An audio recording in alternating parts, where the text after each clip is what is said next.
Assalamualaikum warga Indonesia, apa kabar? Baik? Masih membutuhkan dana sosial?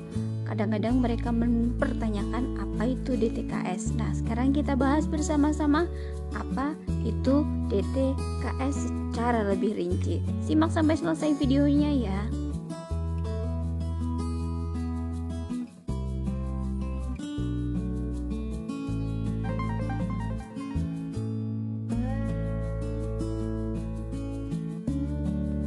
DTKS adalah kepanjangan dari Data Terpadu Kesejahteraan Sosial yang dulunya disebut Basis Data Terpadu atau BDT.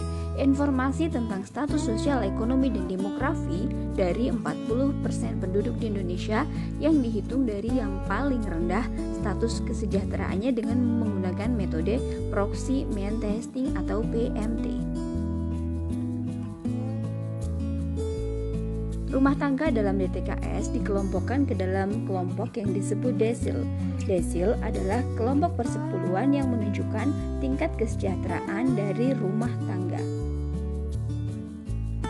Pengelompokan desil rumah tangga dalam DTKS bagi berikut. Desil 1 rumah tangga yang masuk dalam kelompok 1-10%. Kalau desil 2 adalah rumah tangga yang masuk dalam kelompok 11-20%. Desil 3 rumah tangga yang masuk dalam kelompok 21-30%, dan desil ketiga adalah rumah tangga yang masuk dalam kelompok 31-40% yang dihitung secara nasional. Sedangkan rumah tangga yang berada pada kelompok 40% ke atas sudah dianggap mapan dan sudah mampu memberdayakan dirinya sendiri.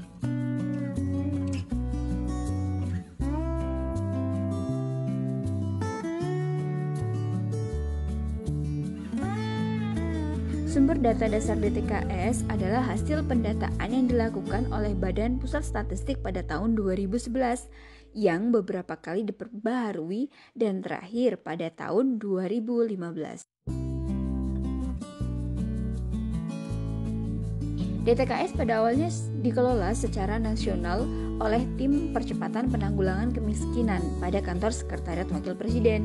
Namun, tahun 2017 diserahkan pengelolaannya kepada Pusat Data dan Teknologi Informasi Kesejahteraan Sosial Kementerian Sosial.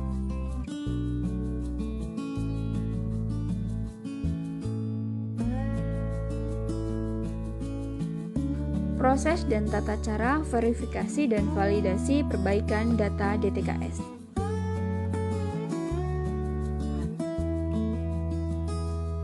Proses verifikasi dan validasi DTKS dimulai dari tingkat desa atau kelurahan.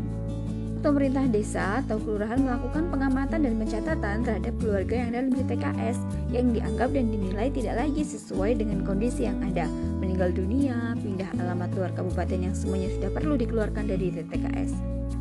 3. Aparat pemerintah desa atau kelurahan melakukan pengamatan dan pencatatan terhadap keluarga yang ada di desa kelurahan yang dianggap perlu diusulkan untuk masuk DTKS. 4. Pemerintah desa melakukan musyawarah di desa atau kelurahan untuk menetapkan daftar keluarga yang masuk dalam DTKS dan yang perlu dikeluarkan dari DTKS dan keluarga yang perlu diusulkan masuk DTKS. Setelah dilakukan musyawarah desa, petugas pendata yang sudah ditetapkan oleh pemerintah turun ke lapangan mengunjungi masing-masing keluarga yang sudah ditetapkan dan diverifikasi dengan melakukan pengisian formulir penilaian yang dikeluarkan oleh Pusdatin Kemensos.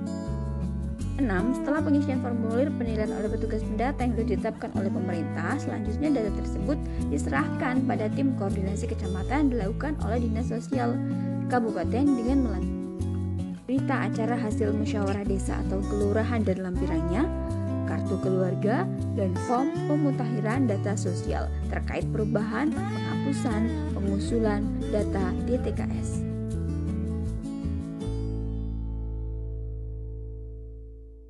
Setelah usulan dari desa dan kelurahan diterima oleh Dinas Sosial, maka selanjutnya Dinas Sosial menginput satu persatu data dari formulir data oleh tenaga administrasi DTKS ke dalam sistem aplikasi 6NG yang terkoneksi dengan Pusdatin Kemensos dan melampirkan bukti hasil musyawarah desa atau kelurahan.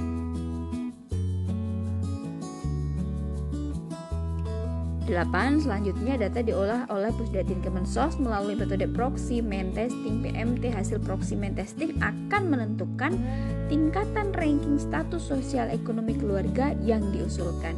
Dengan tingkatan ranking tersebut menentukan apakah keluarga yang diusulkan untuk dikeluarkan dari DTKS benar adanya sudah bisa keluar dari pembaruan DTKS atau tidak.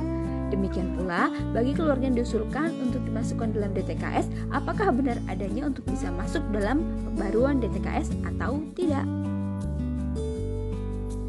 9. Hasil finalisasi pengelolaan data oleh Pusdatin selanjutnya akan ditetapkan melalui keputusan Menteri Sosial sebagai data terpadu kesejahteraan sosial terbaru yang dimungkinkan dilakukan 4 kali dalam 1 tahun.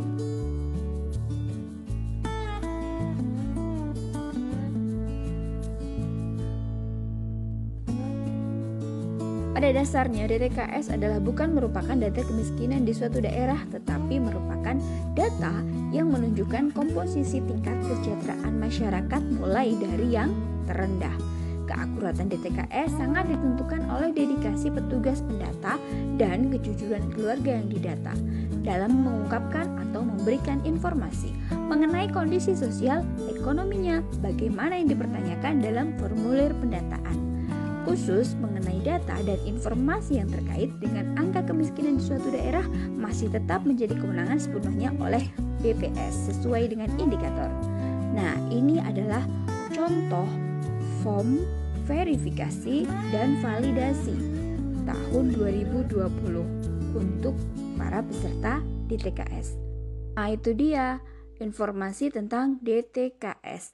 Apakah kamu termasuk di dalam peserta DTKS?